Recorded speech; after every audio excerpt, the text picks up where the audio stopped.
A little while ago, I made a video where I mentioned the former country of Rhodesia. I kind of overly expressed how cool I thought it was, and the comments section really laid it into me.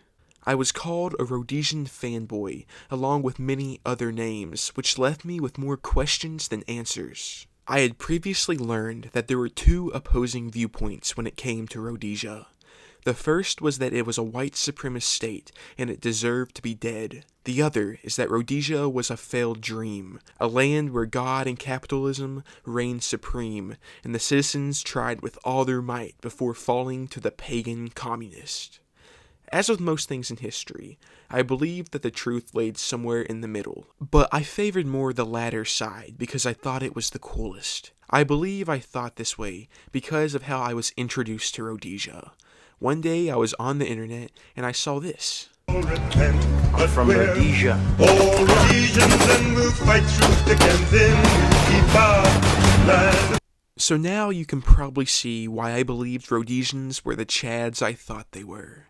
I also got really into Rhodesian music. These songs, made by pro-Rhodesian musicians, further engrossed me into thinking Rhodesia was awesome, because it sounded amazing. I would never cry to Rhodesian a song. Let's be honest. I am a man. And yet the world attacks my country.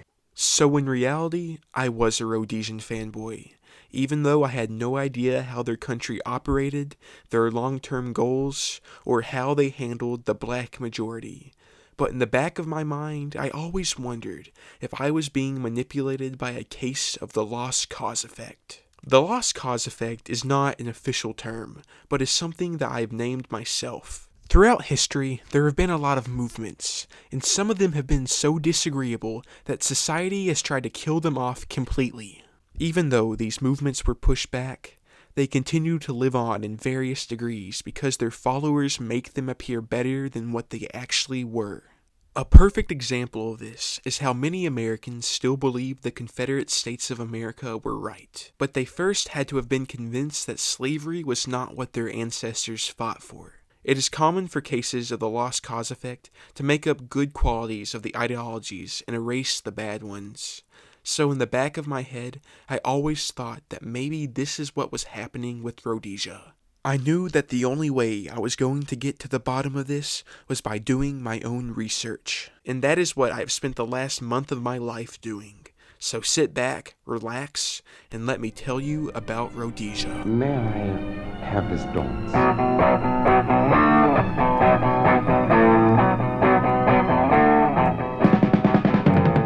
It's a long way to Mukumbura. It's a long way to Joe.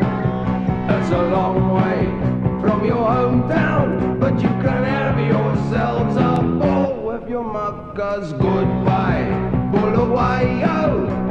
Don't see says on square. It's a long, long way to Mukumbura, and we're going up there to stir.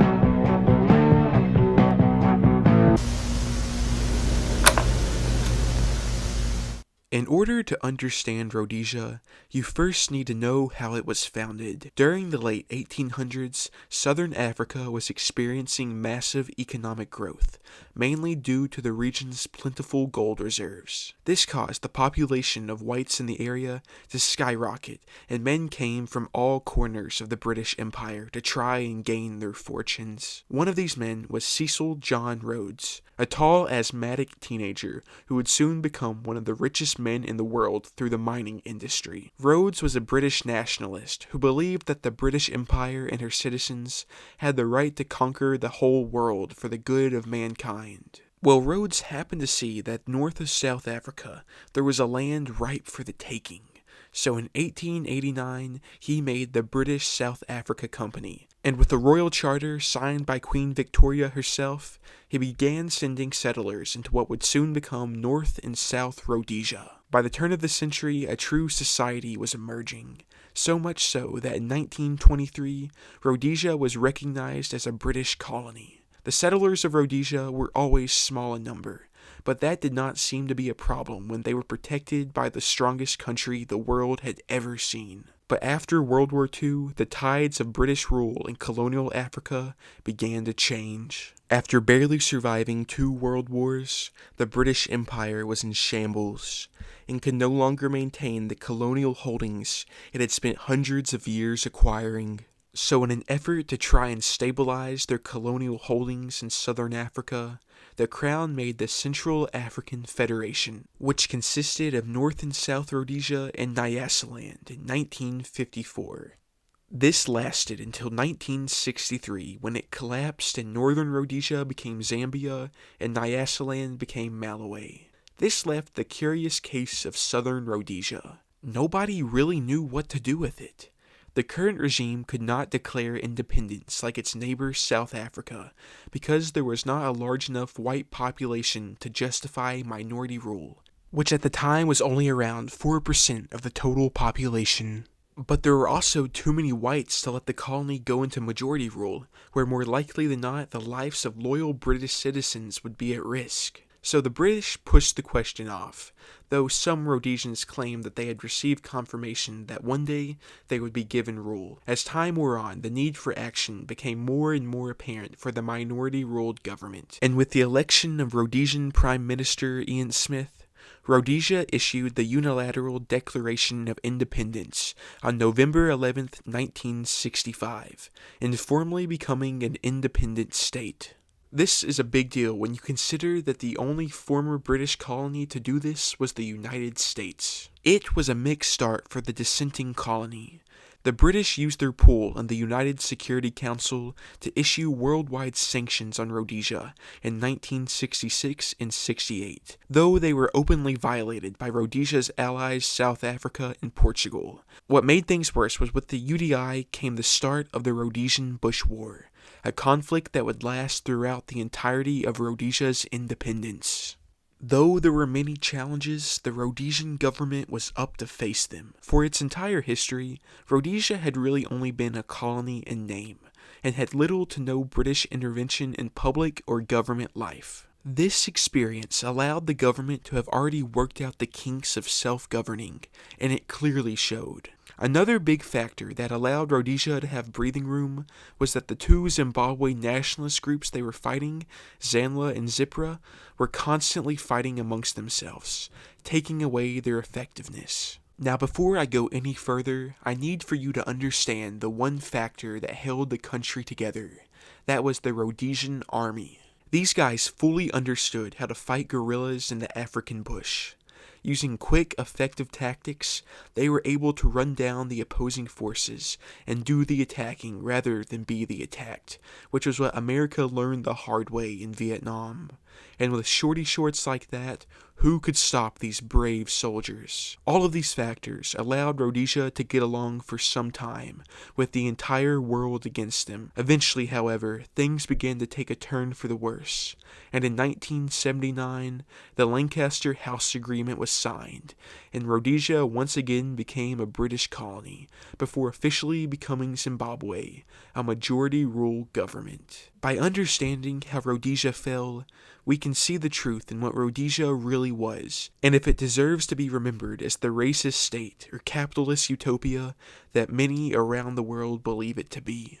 In order to understand Rhodesia, you have to know the society it was built upon. Rhodesia was made to be a white paradise, contrary to what many pro-Rhodesian arguments say. The citizens knew that in order to keep their way of life, the white population had to control everything in order to keep their dominance of the land. This was not really a problem when it was a colony, but with the UDI and lack of British support, the whites were now on their own. It was at that moment that the Rhodesian population war began.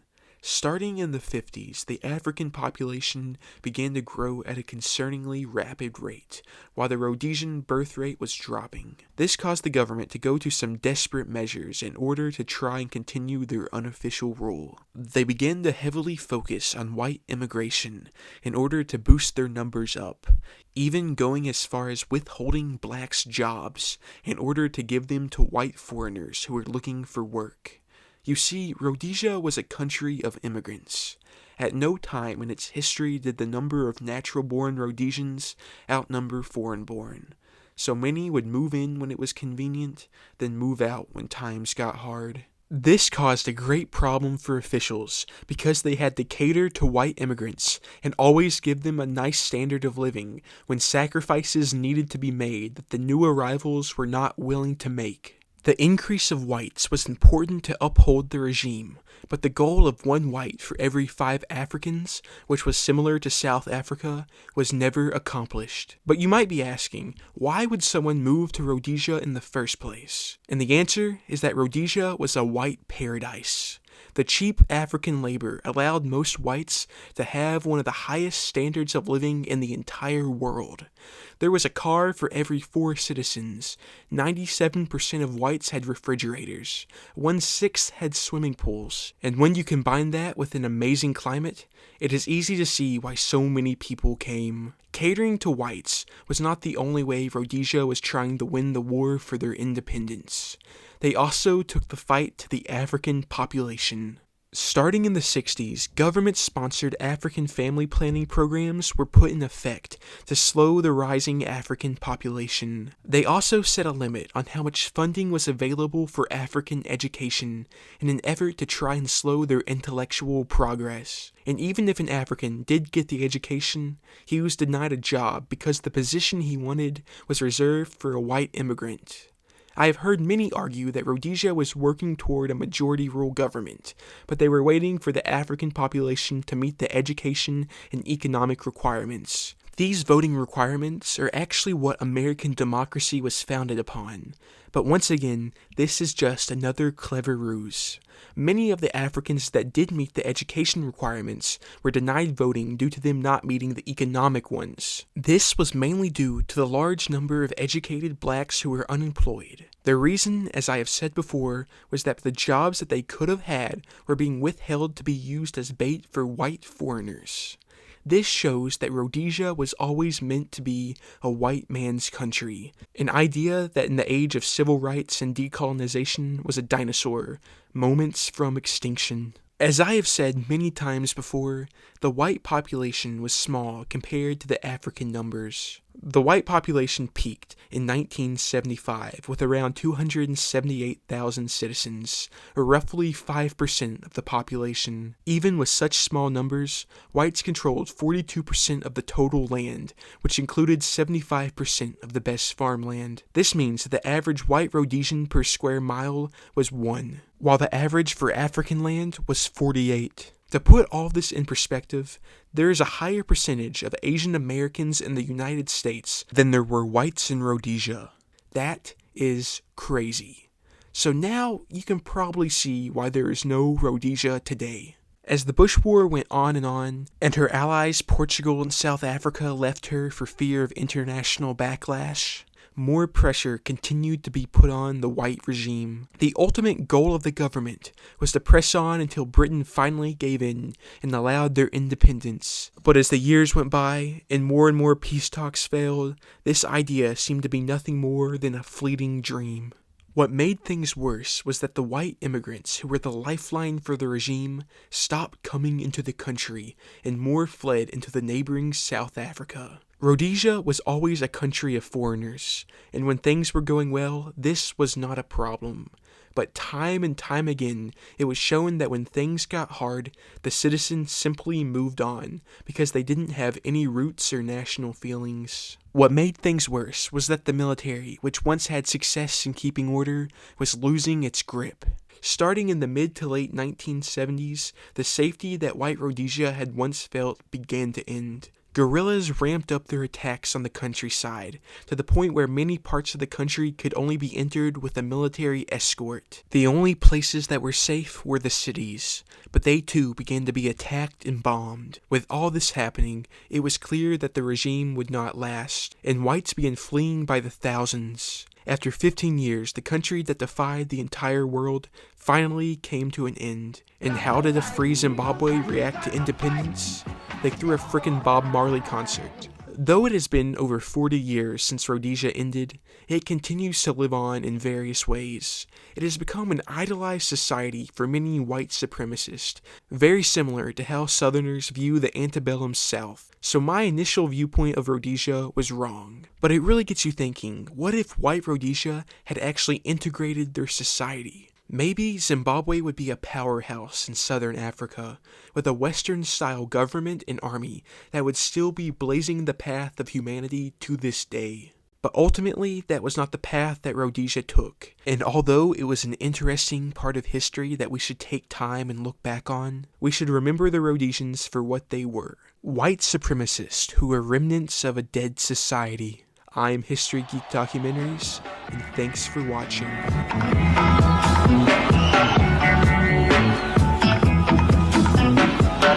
Every man got a right to decide his own destiny. And in this judgment there is no partiality.